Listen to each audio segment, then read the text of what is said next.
When life gets unpredictable, preparation matters. In medicine, it's all about staying alert, ready for whatever comes through the door. On the road, it's no different. That's why Volvo designs vehicles to help anticipate risk, reduce harm, and protect lives. The Volvo XC90's advanced safety systems inspire confident decisions wherever the road takes you. The Volvo XC90, for life. Proud sponsor of the Pit Podcast. Learn more at volvocars.ca/safety.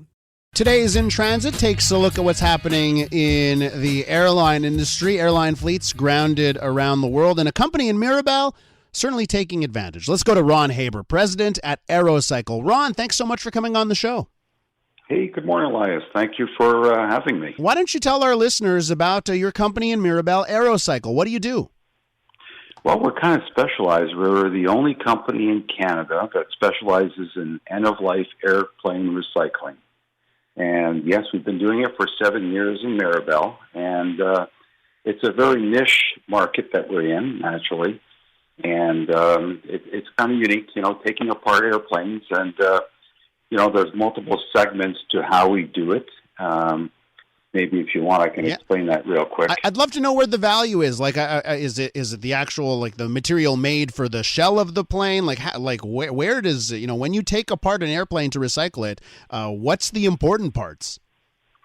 So, there's 4 phases real quick. So I normally try and fly the last segment into Mirabel. I don't fly, but I assist, I participate, which is always a lot of fun, taking the airplane for the last flight, its last flight before we we take her apart. And first thing we do when the airplane lands, naturally, we secure it. Then the first parts that we remove are the engines. The engines are worth the most revenue or the most most investment on the aircraft. So the engines are removed. APUs, any important parts that we have to remove quickly, we will, to recoup some of our costs. And then we'll do part harvesting. We'll remove all the parts and for resale, and we'll keep those in inventory for other airlines or operators around the world that require spare parts. Then we move into phase 3. Phase 3, we decontaminate the aircraft of all their fluids and also all the non-aluminum parts, cables, connectors, the seats, the sidewalls, and all that. And then the 4th phase, we accumulate a whole bunch of aircrafts, and then we cut them up for the aluminum, right? And so those are, they each generate revenue at different levels. And, we had to develop, being so niche, we actually really developed a methodology as to how we deconstruct airplanes, right? Which is kind of unique. You must have brought it down to a science, right, on how the best way to break down an airplane.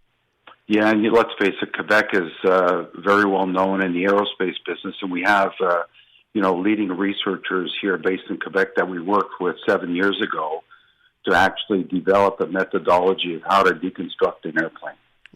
We're with Ron Haber, president at Aerocycle. Now, Ron, I imagine right now, this moment in time, 2020, with so many planes grounded around the world, maybe there were planes that were on their last legs and were already in the process of being decommissioned, but maybe they're ones that, with the state of the airlines, aren't going to be used for a while. Has that presented you with a unique opportunity? Yeah, it certainly has. It's unfortunate, COVID, what's going on. The airline industry is very, very impacted with COVID. Let's face it, 17 months ago, the first impact were the 737 MAX. That, was very, very challenging for the operators and the airlines. But COVID now has grounded many, many types of aircrafts, many fleets. For example, British Airways have decided to ground their 747. We're in discussions with them. Wow. But, for us right now, it's an opportunity to, look at the purchasing of some of these types of aircrafts. And, regional jets and narrow bodies are the ones who are going to, continue flying right now and are the first ones who are going to be back in operational mode. So aircrafts like 737s, Airbus 320s, Q400s from turboprop from de Havilland, Embraers.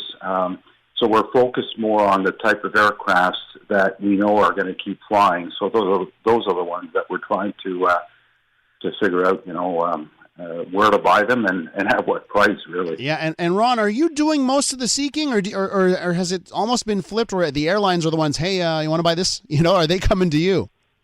It's a bit of both. Uh-huh.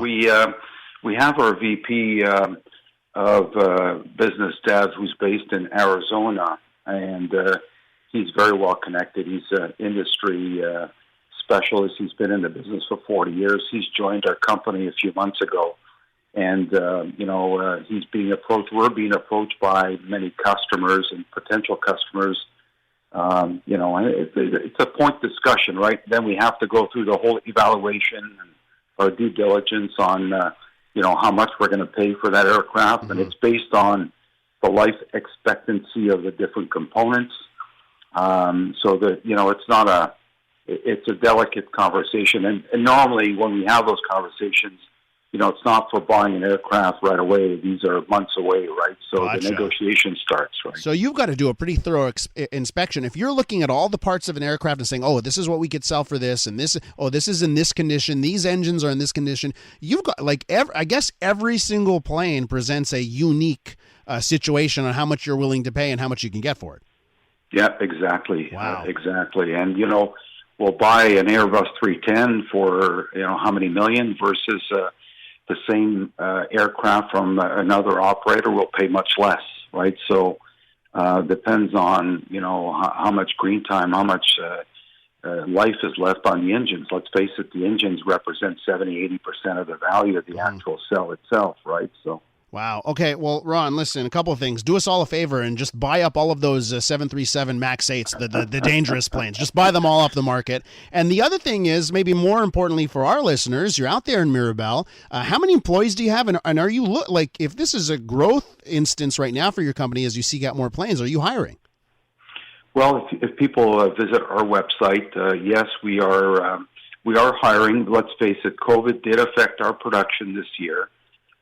So we're slowly getting back to normal operations, and we have three types of technical folks that we're looking for. They're well described on our website, but I think, we're going to really reach our cruising speed again back in early spring 2021. There's a lot of aircrafts that were postponed and are now rescheduled for 2021. So, as we slowly get back into operation, our goal is to do between 15 and 20 aircrafts a year. We currently have 15 employees, well-paying jobs, and if we're able to get to our 15 to 20 airplanes per year, we're going to be hiring 40, 50, 60 extra people next year for sure. And let's face it, the report that came out of the U.S. recently with this COVID situation, we're looking at 6,500 types of aircrafts to be recycled and dismantled by 2025. Nice. So it's huge. The potential for us is huge. And Mirabel is a fantastic airport. Aerocycle de Montréal has been really, really assisting us very well and helping us and supporting us. Big problem in Europe. There's no space for parking aircraft. So Mirabel is a fantastic airport for us. Ron, I got to leave it there, but thanks for coming on the show and success to your company. Thanks so much. Thank you. Ron Haber, president of Aerocycle, and you can check them out, aerocycle.com.